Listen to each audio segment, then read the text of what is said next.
Muito bom dia, agronegócio. Hoje é quarta-feira, dia 15 de fevereiro de 2023, agora 8 horas e 52 minutos, pelo horário oficial de Brasília. Nossa abertura de mercado pelas redes sociais do Notícias Agrícolas estão disponíveis para você, já começando todas elas ao vivo e online, para que vocês sejam os produtores rurais mais bem informados do Brasil. Não se esqueça que esta abertura de mercado e este começo de conversa da nossa programação por aqui tem o apoio da Cochupé, a maior cooperativa de cafeicultores do mundo, e que Letícia Guimarães está conosco sempre pelos bastidores, ali garantindo a nossa interatividade. E claro que você já sabe, né? Quando a gente chega um pouquinho mais tarde é porque tem muita notícia para a gente trazer, muita informação importante para você colocar aí na tua conta, e a gente vai falar sobre a questão do programa Garantia Safra, que vai atender cerca de 16 mil agricultores. A gente vai falar sobre a reunião da FPA, Frente Parlamentar da Agropecuária, que contou com a participação da senadora Tereza Cristina e tratou-se ali, claro, do desmembramento do Ministério da Agricultura, que é uma preocupação, e também das linhas de crédito para a agricultura, o crédito rural, que estão suspensas ainda pelo BNDES, o Banco Nacional de Desenvolvimento Econômico e Social. A gente vai falar sobre, claro, também os principais mercados, vamos falar sobre a questão climática. Já estou recebendo aqui algumas informações do Luiz Eduardo, dizendo assim, ó, e a chuva falhou de novo para nós aqui no norte do Rio Grande do Sul. A gente está com isso na pauta, a gente está trazendo essa condição também, então tudo isso está sendo considerado. E claro que isso vai impactando a formação dos preços, a gente vai falar sobre os preços, a gente vai falar sobre ICMS, a gente vai falar sobre meta da inflação, então tem muita coisa para a gente tratar. A gente vai falar sobre o mercado de café confuso, a gente vai falar sobre gripe aviária sendo detectada na Guatemala agora, então percebam que o Bom Dia Agronegócio desta quarta-feira tem muitas manchetes para você, e aqui você sabe primeiro as informações que vão direcionar o seu dia e os seus negócios. A gente vai fazer o seguinte, como sempre, vamos começar com os preços para trazer um retrato inicial do mercado. Bolsa de Chicago, para darmos início aqui aos nossos trabalhos. Soja, 0,7% de ganho, temos de baixa, perdão, 15 dólares e 26 centos por bushel. Milho, 6 dólares e 77, caindo 0,7%. O trigo sobe um pouquinho só, 7 dólares e 84, para uma pequena alta de 0,04%. Então, o trigo aí é o ponto fora da curva e os contratos mais alongados já estão caindo, tá? Então, só esse primeiro vencimento que está ainda testando um pouquinho do campo positivo. O óleo de soja cai 0,5% para valer 60 centos mais 12 por libra peso. O farelo de soja tem baixa de 0,9% para 496 dólares e 50 centos por tonelada curta, tá? Então, esse é o quadro na Bolsa de Chicago. Ó, o trigo aqui já zerou o primeiro vencimento e provavelmente vai voltar a recuar também, como seus pares ali, soja, milho e derivados, tá? Derivados de soja.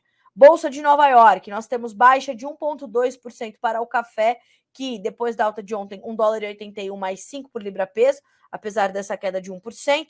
Aliás, o café se destaca entre as baixas das commodities agrícolas nessa quarta. Nós temos o açúcar caindo 0,9% para 21 centos mais 37 por libra peso.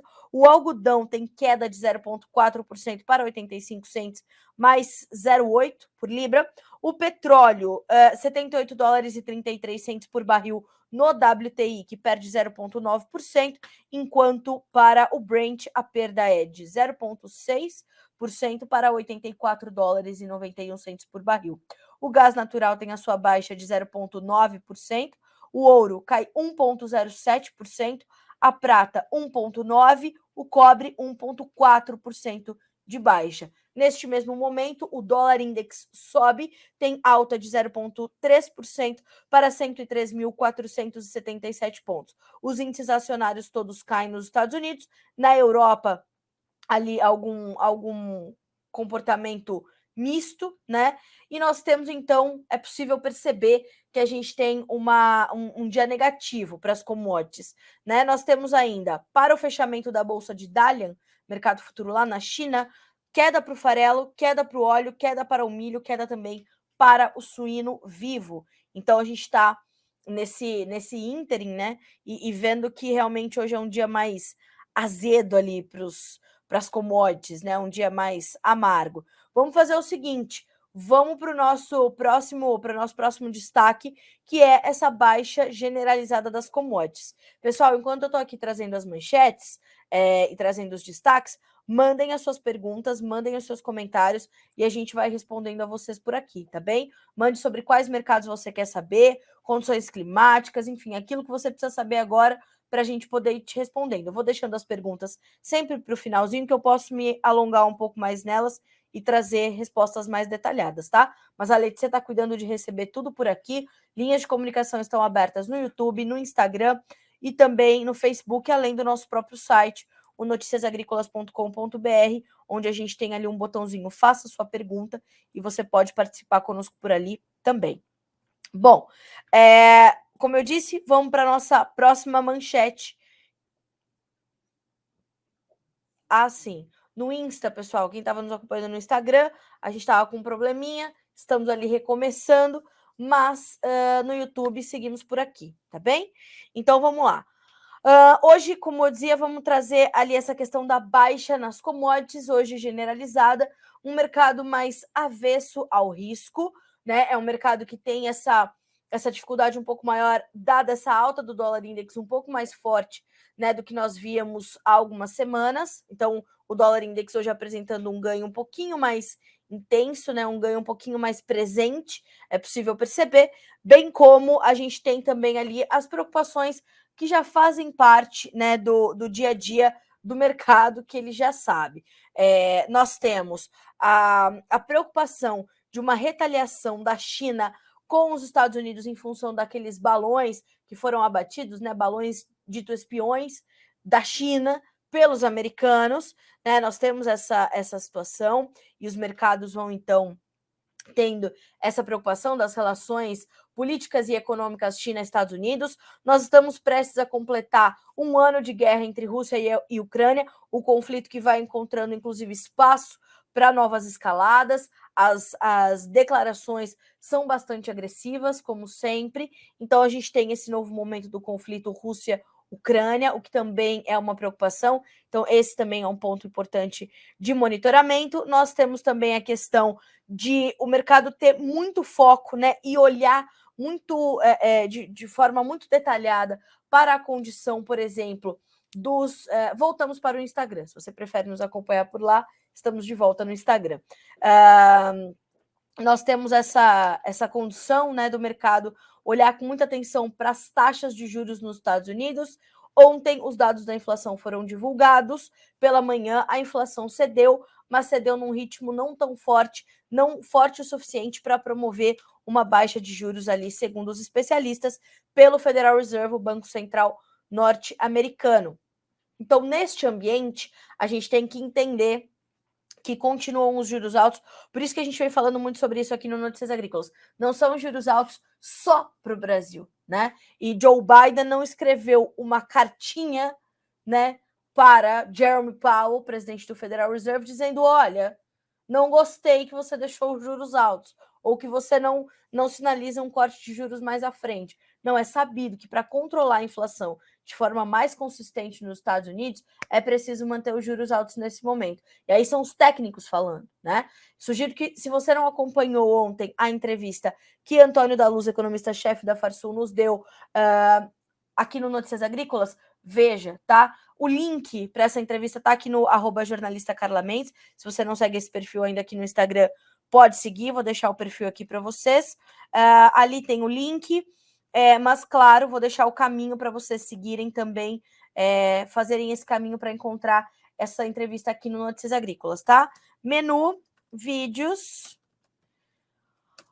política e economia, e vai procurar pelo nome de Antônio da Luz, que é o economista-chefe da Farsul. Por que é importante você entender essa entrevista e acompanhar essa entrevista e essa questão dos juros altos, né?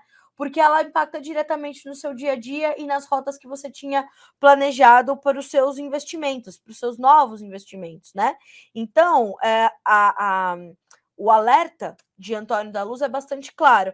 Produtor rural, esteja capitalizado, busque o menos possível de recursos de terceiros, ou seja, de bancos, de empresas de crédito e tudo mais, busque ter ali uma capitalização suficiente para que você possa ter a sua saúde financeira mais protegida, porque um tempo longo ainda de juros altos vem aí, uma dificuldade de controle da inflação.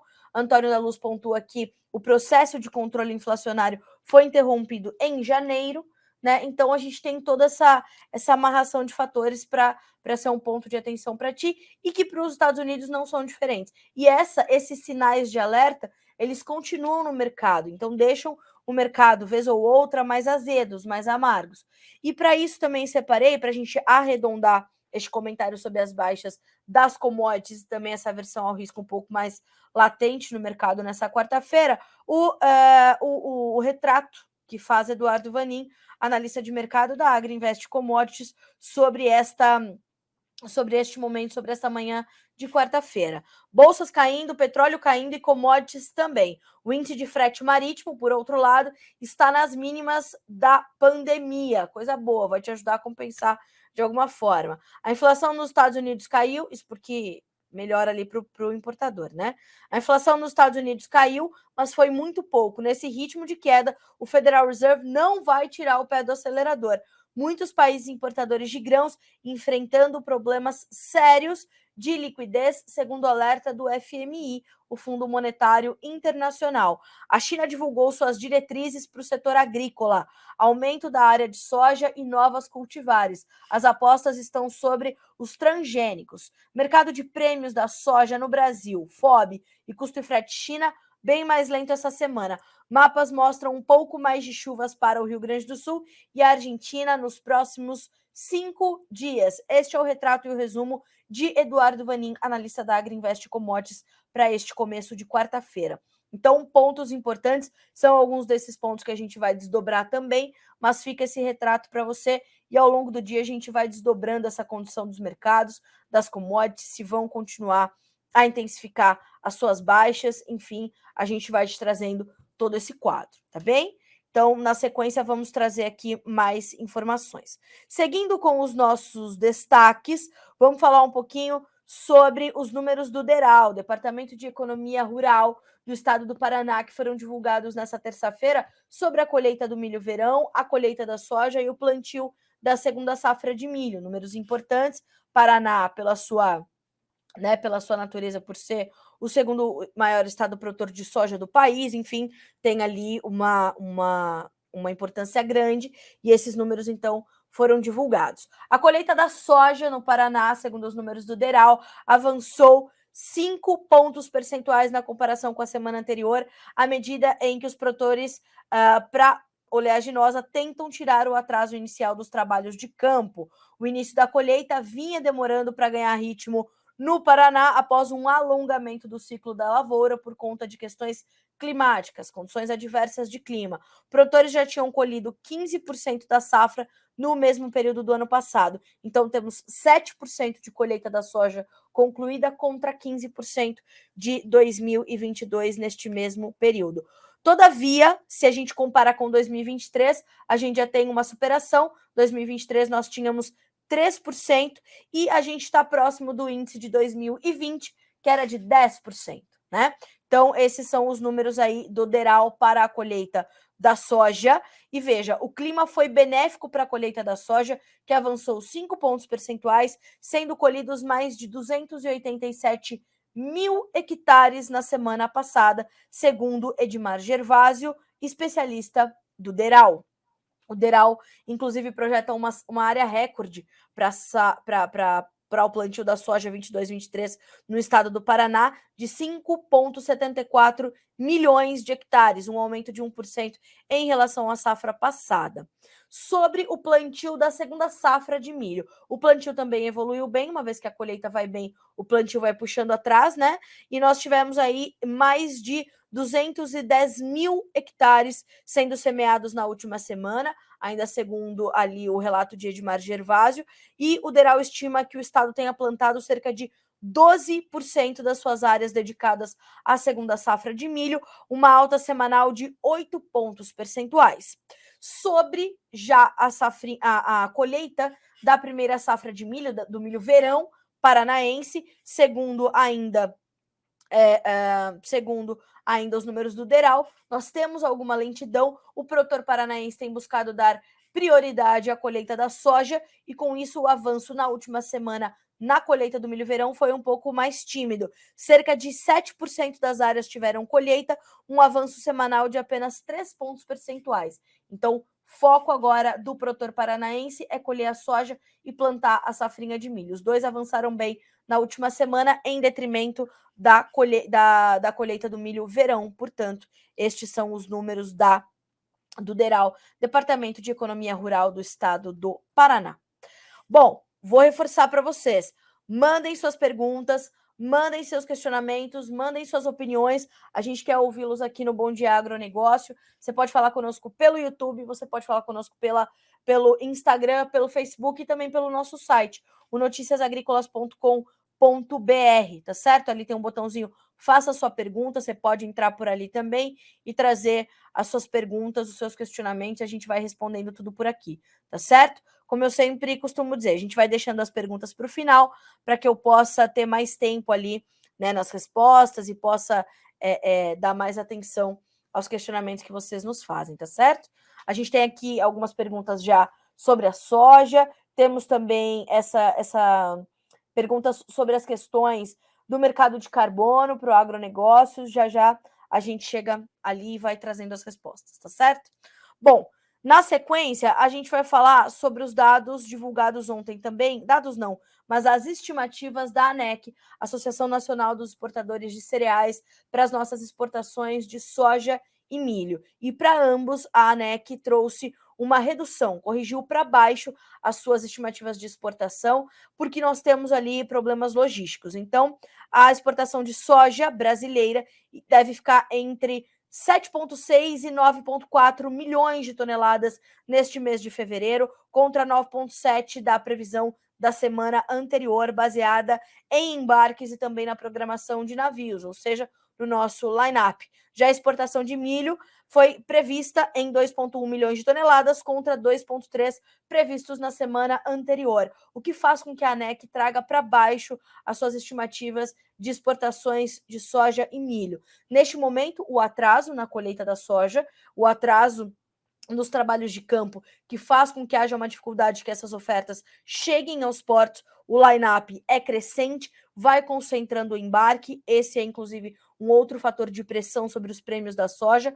Para o milho, a gente percebe que esse número pode ter sido reajustado, dada essa prioridade que os portos deverão dar aos embarques de soja, embora as nossas exportações nestes primeiros dias de fevereiro tenham sido muito fortes, tenham sido muito consistentes, mais de 1 milhão e 200 mil toneladas de soja já foram embarcadas, de milho já foram embarcadas nos primeiros 8 dias úteis de fevereiro, mas com essa complicação logística, a gente tem, além do atraso da colheita da soja, a gente tem, portanto, a ANEC estimando menores volumes. Isso não quer dizer menor demanda, é importante que isso se frise. Por isso que os line-ups estão tão agressivos, crescentes e fortes, porque há demanda pelos nossos grãos. O que há agora é uma dificuldade logística e um atraso da chegada dessa nova oferta aos nossos portos. Então, números da ANEC para você, Associação Nacional dos Exportadores de Cereais.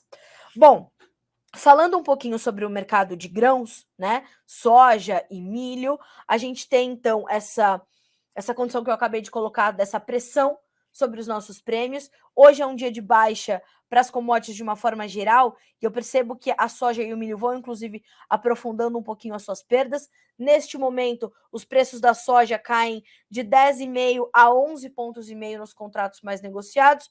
Março, 15 dólares e 26, maio, 15 dólares e 18, julho, 15 dólares e 7, agosto, 14 dólares e 71 cents por bushel. O que nós temos? Nós temos ali uma pressão que, claro, hoje vem da macroeconomia, vem do financeiro, vem da aversão ao risco, farelo e óleo também caem, mas nós temos, segundo os especialistas internacionais, analistas e consultores, nós temos, sim, as condições de clima e as perdas na Argentina ainda dando espaço para um suporte para os preços, tanto que nós temos cotações acima de 15 dólares por bushel e num ambiente consistente para isso, percebam, e nós temos também de outro lado, né, essa condição da Argentina de um lado, do outro lado, a colheita de uma safra recorde sendo realizada aqui no Brasil. E aí, diante disso, o que nós temos é pressão que vem do mercado. Nós temos algumas correções, por exemplo, da Agroconsult, diminuiu um pouquinho as suas estimativas para a safra 22-23 de soja do Brasil. Nós temos também alguns outros pormenores ali, mas os números ainda são números muito robustos. A gente ainda está falando de uma safra de perto de 150 milhões de toneladas. Pode ser um pouquinho menos, pode ser um pouquinho mais, mas é uma safra bem maior do que a do ano passado. E neste ambiente, a pressão sobre a cotação vai vir inevitavelmente, tá? Então, estamos acompanhando, estamos de olho. Para o produtor brasileiro, a gente tem que colocar na conta a questão do prêmio. Segundo o Vlamir Brandalize, a gente já tem um prêmio negativo em 15 centavos de dólar para o embarque abril, ou seja, o comprador diz, eu levo, embarco em abril, mas pago 15 centavos de dólar menos do que se observa na Bolsa de Chicago, né, para o primeiro contrato. Ou a gente tem ali para o embarque em março, por exemplo, 9 centavos menos. Então, a gente já tem prêmios negativos. Viramos a chave para o negativo, né, nos nossos prêmios. E segundo ainda o Vlamir Brandalize, volto a frisar, não se trata de um problema de demanda, não é falta de demanda. A gente tem, claro, agora uma demanda um pouquinho mais ausente, a China um pouquinho menos presente no mercado, mas deve vir a mercado por necessidade, por tradição e por ter essa demanda ali presente, né, entre os seus consumidores. E segundo o Vlamir, caso os preços cedam um pouco mais na Bolsa de Chicago, a gente pode ver a China levar mais de 100 milhões de toneladas para casa esse ano, pulverizando as suas compras e, claro, vai vir comprar soja do Brasil, devemos exportar mais de 90 milhões de toneladas. Isso por quê? Porque já temos, né, uma soja mais competitiva, nós temos essa demanda forte e nós temos essa condição né, da China saber que a gente tem essa soja para entregar ao mercado, dessa oferta que vem chegando, né? E ela está numa posição mais confortável enquanto compradora. Natural que ela espere um pouco mais. É o jogo do mercado, é a sazonalidade da colheita, é assim que os preços caminham. Qual que é a grande sacada do mercado de commodities? É dar previsibilidade ao comprador e ao vendedor. Então, essa previsibilidade, essa possibilidade de uma bela de uma oferta vinda do Brasil, claro, nós temos problemas graves, a gente está falando de perdas agressivas no Rio Grande do Sul, a gente está falando de perdas no Paraná, Santa Catarina, algumas regiões do Brasil que perderam por condições de excesso de chuva, tudo isso é considerado. Mas ainda assim, nós temos preços altos. Nós temos uma safra grande vinda do Brasil. Então, isso está na conta do mercado. Agora, para o produtor brasileiro também tem uma outra característica que tem sido um ponto de convergência entre os analistas e consultores de mercado, que é o seguinte: nós temos ali uma condição de várias realidades, vários Brasis se desenhando dentro de um mesmo Brasil quando o assunto é formação de preços e efetivação de negócios para a soja brasileira. Isso é um fato. Então, nós temos essas condições diferentes, né? E nós devemos ter um descolamento do mercado interno na sequência, né? Porque realidades diferentes estão sendo consolidadas no país. Então, a realidade de uma oferta de soja no estado do Rio Grande do Sul, por exemplo, ela vai ser completamente diferente de uma realidade que está sendo desenhada para o Mato Grosso, do Goiás, do Paraná. Demanda interna vai ser diferente nos estados. Para onde vão esses lotes de soja? Portos, demanda interna, portos do norte, portos do sul. Então, vários Brasis vão se desenhando para a formação dos preços da nossa soja nessa safra. Porque, além disso, além de termos uma safra robusta, estamos pouco comercializados. Então, ontem, por exemplo, os dados do IMEA mostraram que a comercialização de soja no Mato Grosso, por exemplo, ela está um pouco mais lenta e ela está atrasada em relação à média e em relação ao ano passado. E neste ambiente é que a gente vai vendo esses desenhos diferentes de vários quadros de formação de preços e efetivação de negócios aqui no Brasil.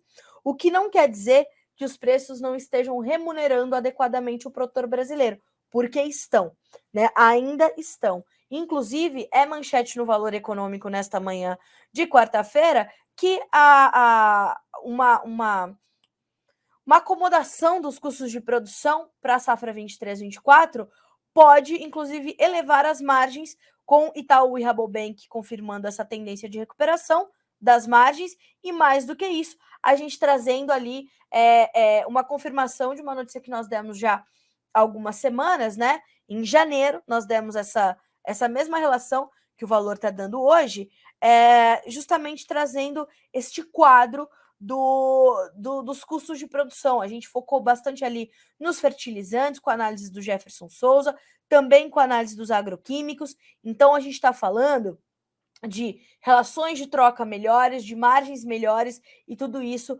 vai caminhando e dando um espaço um pouco mais confortável para o produtor fazer as suas contas, entender que momento é esse para ele. Isso vale, claro, para milho, fazer contas, entender que momento é esse também. As nossas exportações continuam caminhando bem, os nossos negócios no mercado interno tendem a ter ali uma melhora na sequência, então a gente vai olhando para isso.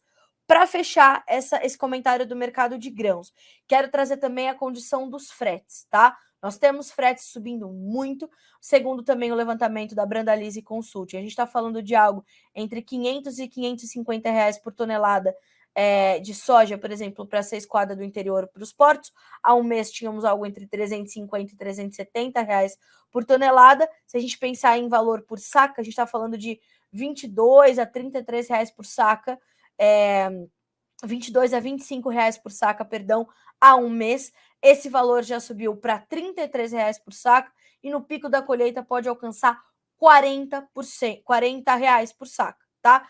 Também manchete do Valor, temos dado essas informações, o Valor também optou por essa pauta, e frete de grãos deverá subir 10%, de 10% a 15% nos próximos 2 meses, segundo o levantamento feito com o pessoal da Exalc Log, né, segundo o Fernando Bastiani, que é pesquisador do Grupo de Pesquisa, Extensão e Logística Agroindustrial da Exalc. Então, nós temos essa condição de uma possibilidade dos fretes continuarem subindo, e assim naturalmente deve acontecer, porque devemos ainda alcançar o pico da colheita. Não só frete, como é que vamos fazer com armazenagem? A nossa safra cresceu bastante, a nossa capacidade de armazenagem não. Então, como é que a gente vai tratar disso nos próximos meses? É assunto para a gente colocar na pauta e continuar monitorando, te atualizando, mas saiba que é importante colocar aqui na tua conta todos esses pontos que eu citei aqui. Antes da gente partir para a nossa próxima manchete, quero falar um pouquinho também sobre os preços do milho na B3, neste momento em baixa. Março, R$ 88,65 por saca, uma baixa de 0,2%. Maio, R$ 90,54, 0,26% de baixa. Julho também caindo, perde 0,3% para R$ 88,64 por saca. O setembro sobe 0,2% e R$ 88,70 é a cotação deste momento, 9 horas e 20 minutos pelo horário oficial de Brasília. Quando a gente olha para o dólar, nós vemos que hoje é mais um dia de baixa, 0,1% de queda, R$ 5,19. Ontem, o dólar começou o dia recuando, perdeu, na sequência voltou a subir, subiu forte, fechou com alta considerável, hoje já devolvendo um pouquinho, portanto. Bom, agora eu quero falar um pouquinho também sobre o mercado de café. Ontem, a Virginia Alves fez uma entrevista importante com o analista da StoneX, o Fernando Maximiliano, trazendo esse momento de confusão que o mercado ainda sente, né? O mercado cafeeiro. Inclusive, diferenças de estimativas da safra no mercado de café equivale a 2 produções da Colômbia e confunde ainda mais o mercado, né? Então, StoneX, para 2023-24, a produção brasileira de café foi estimada em 62,3 milhões de sacas, indicando um avanço de 4,3%.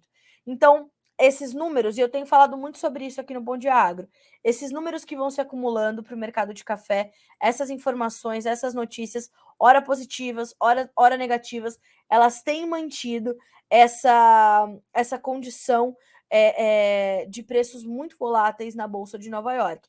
Fora a questão da influência do financeiro, fora a questão da influência da logística, do dólar e dos fatores que vocês já conhecem. Então, entender que o mercado de café mantém a sua volatilidade, está olhando para a safra brasileira, está olhando para a condição ali dos tratos culturais atrasados em função do excesso de chuvas, e tudo vai se desenhando. Hoje, como é um dia de baixa generalizada para as commodities, a gente está falando de uma baixa que também se estende para os futuros do café. Agora, a gente olha para o contrato março, com $1,81 mais 85 por libra peso, caindo 1%. Maio cai também 1% para $1,81 mais 40 por libra. O julho, $1,80 mais 75, caindo 1,1%. Mesma baixa para o setembro, que vale $1,79 mais 35.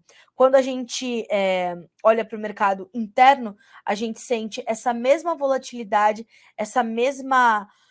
Não é nenhuma dificuldade, mas essa busca também por uma janela de oportunidade para os negócios, já que nós temos ali essa volatilidade do dólar e essa volatilidade de Nova York. Então, avançar com os negócios fica um pouco mais difícil, né?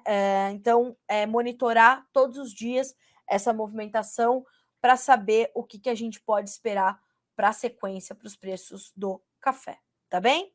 Bom, seguindo, a gente vai falar um pouquinho sobre o mercado do boi gordo, a gente vai falar sobre a reposição, porque ontem também, numa entrevista feita por Letícia Guimarães, com Fernando Henrique Iglesias, analista das safras e mercado, nós tivemos ali essa manchete importante para você, pecuarista: queda nos valores do bezerro para a reposição chega a 30% no Centro-Sul neste primeiro bimestre de 2023, diz analista. Com um ano de maior capacidade produtiva, pecuarista deve conviver com margens mais apertadas e deve observar o mercado para não perder oportunidade de negócios melhores. Ou seja, aqui está uma sinalização importante deste mercado, porque pode te ajudar a compensar ali no custo de produção, né? Com essa queda do bezerro. Mas como a arroba do boi gordo ainda está pressionada, é importante fazer esse cálculo e saber se para você também é momento importante de dar uma olhadinha aí no mercado de bezerros,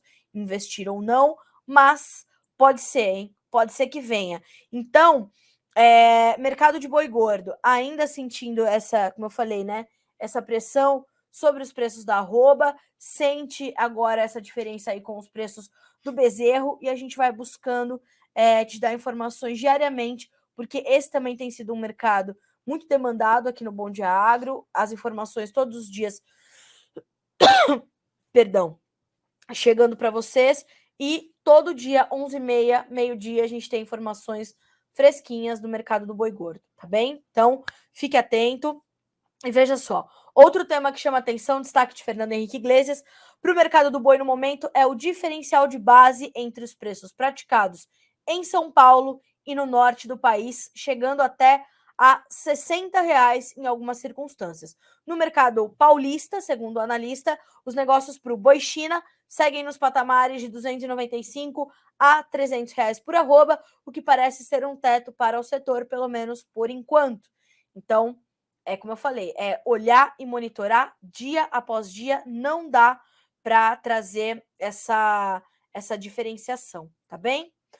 Bom, falamos então sobre os mercados, agora a gente vai virar a nossa chave um pouquinho para as questões políticas, e o meu primeiro destaque é a participação da senadora Tereza Cristina na reunião da Frente Parlamentar da Agropecuária nesta semana. Segundo a ministra, né, um dos pontos mais discutidos e debatidos, não só na FPA, mas no Congresso Nacional, tem sido a medida provisória que busca tirar a Conab do Ministério da Agricultura. A senadora Tereza Cristina, que foi ministra da Agricultura, uma das mais importantes, né, dos últimos tempos, apontou essa necessidade de continuar essa discussão, esse debate, embora ainda não esteja definido como eles acontecerão, como esses debates das medidas provisórias ligadas ao agro continuarão, se teremos ou não as comissões especiais presencialmente para debatê-las, o que seria positivo, inclusive, na visão do presidente da FPA, o deputado Pedro Lupion,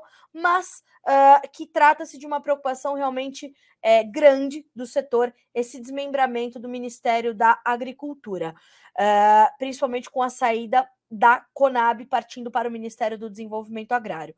Um outro ponto de atenção, tanto da senadora Tereza Cristina quanto do deputado Pedro Lupion, presidente da FPA, é em relação ao crédito rural, como isso vai ser tratado na sequência pelo governo, pelo Congresso. Sabido já é que a pauta está com os presidentes das câmaras, com os demais parlamentares, e que a FPA tem feito um trabalho forte em torno disso, para que haja uma solução o quanto antes. Lembre-se que o BNDES está com 9 linhas de crédito rural paralisadas, dado o elevado nível de comprometimento dos recursos. E isso aconteceu apenas um dia depois de serem reabertas estas linhas de crédito. Duas pautas importantes, portanto, na pauta da FPA. Ministério da Agricultura sendo desmembrado, Conab saindo de lá, e também o crédito rural, além de outras tantas demandas do agronegócio em Brasília. Vamos falar também sobre a questão, que é um ponto importante para o agronegócio brasileiro, que é a questão do ICMS. Segundo as informações apuradas pela grande mídia, os governos estaduais e o governo federal estão buscando fechar um acordo sobre o ICMS até a próxima semana, mas um consenso ainda está longe. Os governadores de diversos estados apresentaram termos de negociação para o governo federal e esperam conseguir um acordo até o final desta semana. E este grupo, inclusive, esteve reunido com o presidente da Câmara, Arthur Lira, e com o presidente do Senado, Rodrigo Pacheco, nesta terça-feira, para tratar desta pauta. No entanto, como eu já frisei, não há um consenso entre as partes sobre o valor de compensação que os estados querem receber, porque os governadores defendem a inclusão de juros e correção monetária, o que faz com que haja a expectativa dos estados de receber até 45 bilhões de reais, enquanto o Poder Executivo propôs o pagamento de 22 bilhões. Os envolvidos pretendem fechar as negociações até a semana do Carnaval. Vejamos se acontece ou não. Bom, outro ponto importante no ambiente político e econômico é a questão da meta da inflação e o Conselho Monetário Nacional. É dever do Conselho Monetário Nacional trazer ali a sua condição para a meta da inflação. E o ministro da Fazenda, Fernando Haddad, depois de todas as especulações e toda a guerra retórica, né, o embate, né, os ataques retóricos ao presidente do Banco Central, Roberto Campos Neto, né, sobre a autonomia do Banco Central, a questão das metas de inflação e a manutenção da taxa básica de juros no Brasil, a Selic, em 13,75%. Fernando Haddad veio a público dizer que a mudança na meta da inflação não está na pauta da reunião do Conselho Monetário Nacional. Segundo o Fernando Haddad, abre aspas, existe uma coisa chamada COMOC, Comissão Técnica da Moeda e do Crédito, que define a pauta do CMN, e não está na pauta, segundo o petista, segundo o Ministério, o ministro da Fazenda, Fernando Haddad. A declaração acontece após a entrevista de Roberto Campos Neto ao programa Roda Viva, da TV Cultura, na segunda-feira, e lá, Roberto Campos Neto adotou um tom bastante conciliador com o governo federal. Diz que o Banco Central é uma instituição de Estado, que vai fazer tudo o possível, né, para aproximar governo, Poder Executivo e Banco Central, né, e vai buscar essa situação. E a declaração do Fernando Haddad também ocorre na esteira das críticas feitas por Lula à manutenção à taxa básica de juros. E, inclusive, em alguns momentos, o próprio Lula sinalizou, pois não dá para baixar os juros, vamos, por conta da inflação, está muito alta, vamos mexer na meta da inflação, vamos rever isso aí. Mas não é assim, na canetada, que a gente traz as projeções, né? E tampouco as nossas metas. As metas de inflação são parte importante de um tripé formado para garantir a nossa saúde fiscal, não é? E sabemos que, mexendo nela, nós temos que mexer em tudo. Inclusive, ontem, nessa entrevista que eu já pontuei para vocês, de Antônio da Luz, economista-chefe da Farsul, ele inclusive relatou, né, a questão do modelo Samba, que é aquele modelo matemático utilizado pelos economistas do Banco Central, né, e ali do Comitê de Política Monetária, onde são colocados os dados da nossa economia, e este modelo matemático aponta lá na frente as metas da inflação e a taxa de juros que nós temos, né, inclusive a banda em que ela vai trabalhar, né, para que haja uma necessidade, não, mas que haja um controle da inflação. Por isso que os juros não são definidos assim, sentam-se executivos à mesa e digam, não, vamos baixar um pouquinho, não, vamos subir um pouquinho. Senhoras e senhores, isso é matemática, isso é técnico, isso é cálculo, né? Não dá para na canetada, não. Hoje, porque nos pediu o presidente da República, nós vamos baixar os juros e ponto final. Mas Lula diz, se eu não posso falar, eu que fui eleito presidente da República, vai falar quem sobre isso? O catador de material reciclável? Fecha aspas para o presidente. Então não, presidente. Nem o senhor, nem o catador de material reciclável, que é o que mais sofre com esse aumento da inflação. São as camadas mais vulneráveis da nossa população. Quem tem que falar sobre isso são os técnicos, né? Quem está ali debruçado sobre os cálculos para trazer essa situação. Então, tem que falar quem tem que falar, né? É isso. Então, não está na pauta do CMN, segundo o senhor Fernando Haddad, essa condição da revisão da meta da inflação no Brasil. Do mesmo modo, né, nós temos também as informações sobre a decisão do governo federal de aumentar o salário mínimo a partir de maio, né, de R$ 1.302 para R$ 1.320 a partir de maio deste ano. E para evitar que o imposto de renda alcance um número maior de trabalhadores, também ficou acertado que a isenção alcançará o equivalente a 2 salários mínimos, R$ 2.640, portanto, em 2024. Segundo informações do Valor Econômico, embora tenha alertado sobre as restrições do orçamento, o ministro da Fazenda, Fernando Haddad, foi orientado a priorizar estes temas. Questionado na noite passada sobre o reajuste, Haddad se limitou a dizer que, abre aspas, o anúncio cabe ao presidente Lula. A equipe econômica já realizou os estudos de impactos das medidas, mas esses detalhes ainda não chegaram à mesa do presidente. Sobre isso, não acredito, né? Não acredito que Lula ainda não tenha em suas mãos os impactos de um aumento de quanto é? 18 reais no salário mínimo. Tem. Ele tem com certeza. Ele tem com certeza e ele está tentando ali fazer com que as suas medidas populistas não esbarrem em questões técnicas completamente agressivas e de efeitos agressivos que nós teremos para o mercado e para a economia do Brasil. Isso é líquido certo. Como ele vai resolver isso? Com a sua equipe econômica, sob a batuta de Fernando Haddad, que é quem? O Ministério da Fazenda, ministro da Fazenda, né? Então, excelente. Bom, outra informação importante para você, produtor rural, tá?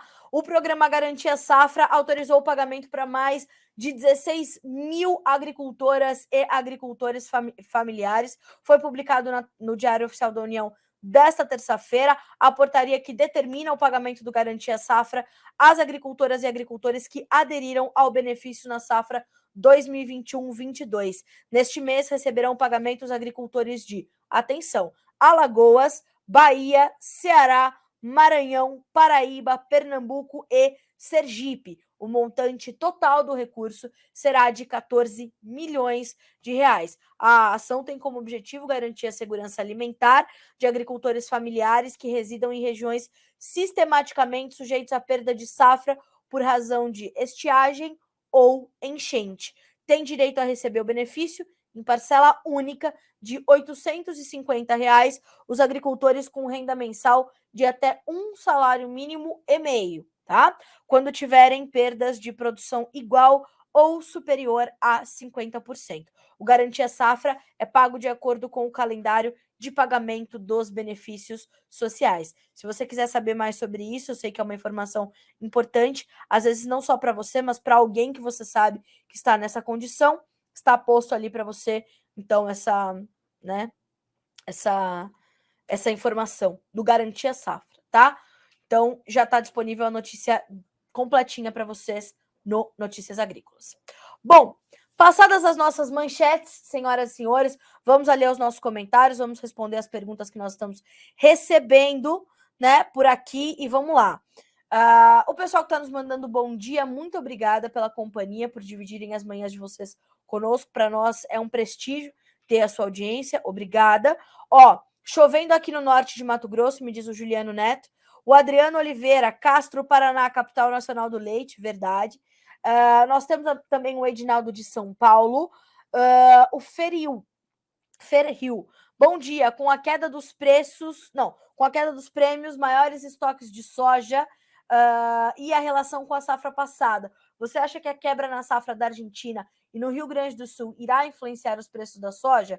Olha só, eu falei bastante sobre isso hoje, mas respondendo especificamente a você, Ferril, o que a gente tem visto? A Argentina, ela já foi quase que absorvida pelo mercado. O mercado já sabe que nós teremos uma safra de menos de 40 milhões de toneladas. Só um ponto. Segunda coisa, o Rio Grande do Sul. Essas perdas no Rio Grande do Sul, elas têm sim um impacto importante, mas eu imagino que elas terão um impacto ainda mais importante quando a gente entender o tamanho dessa safra e começar a entender a realidade, o quadro de oferta e demanda para o estado gaúcho, né? E aí sim a gente vai ver para a formação da soja no Rio Grande do Sul um impacto diferente. É quando esses mercados vão começar a se descolar internamente, né? Mas a pressão vinda de Chicago e dos prêmios, ela vai alcançar todo o produtor, ou seja, os preços serão menores do que nós já vimos, né? Então, olhando para isso, tem essa interferência, bem como a interferência das perdas também virá no momento onde a realidade ali gaúcha for se desenhando no quadro de oferta e demanda, tá bem? Isso é o que tem dito os analistas e consultores de mercado. Obrigada, Lucas, pela gentileza aqui, viu? Obrigada. Dona Salo, bom dia. O pessoal aqui está nos dizendo sobre o áudio, você que está nos acompanhando pelo YouTube, pode ser isso, tá? O Leandro Manjabosco. Bom dia, Carla. Aqui em Augusto Pestana, Rio Grande do Sul, a chuva chegou, graças a Deus. Bem irregular, deu 15 milímetros, alguma coisa ainda salva da lavoura de soja. Que bom, Leandro. Não dá para a gente atender a tudo, né? É difícil, mas é importante a gente pontuar que há lavouras no Rio Grande do Sul que ainda vão sentir ou ter esse espaço para essa pequena recuperação, né? Ou para pelo menos estancar as perdas, já é alguma coisa, né? É mais um ano difícil para os produtores gaúchos. Não tem muito que a gente falar sobre isso. São perdas agressivas, fortes, e claro que fica mais angustiante quando você não tem o seu produto para compensar, né, aquele investimento que você fez. Então, a gente vai acompanhar muito de perto a situação dos produtores gaúchos nessa conclusão de safra 2022-2023. Obrigada pela sua informação. Senhoras e senhores, dessa forma, acho que eu consigo responder a todos. Bom dia, dona Neuza, também que está nos acompanhando. Aqui a gente consegue, né, concluir a nossa edição desta quarta-feira do Bom Dia Agronegócio, te pontuando situações importantes. Agora, às 10 horas, a gente tem uma entrevista importante com o representante da CropLife para a gente falar sobre a apreensão de químicos ilegais, né, de químicos clandestinos, enfim. É uma pauta bem importante. Eu vou puxar aqui o nome direitinho da pauta, né? Porque eu estou aqui falando. E por que não dar o nome? E eu quero o nome dele também, do nosso colega que estará conosco, da CropLife. Vou buscar aqui para vocês. Que, né, tantas informações na mente, essa eu não ia guardar também. Balanço das apreensões em 2022 e atuação da CropLife neste cenário. Estará conosco Nilton Mendes, diretor de produtos ilegais da CropLife. É hoje, em mais alguns minutinhos, às 10 horas, horário de Brasília, pelo nosso canal no YouTube, Notícias Agrícolas Oficial. Se você ainda não se inscreveu, se inscreva, e também pelo nosso site, noticiasagricolas.com.br. Você, inclusive, pode participar, mandando perguntas, mandando questionamentos, mandando a sua opinião. A entrevista vai ser feita pelo Alexander Horta, que está garantindo ali toda a interatividade desse momento. E amanhã nós estamos de volta aqui com o nosso Bom Dia Agronegócio, mais manchetes, mais notícias, preços, ou seja, é aqui que você sabe primeiro as informações que vão direcionar o seu dia e os seus negócios. Até amanhã, boa quarta-feira para você.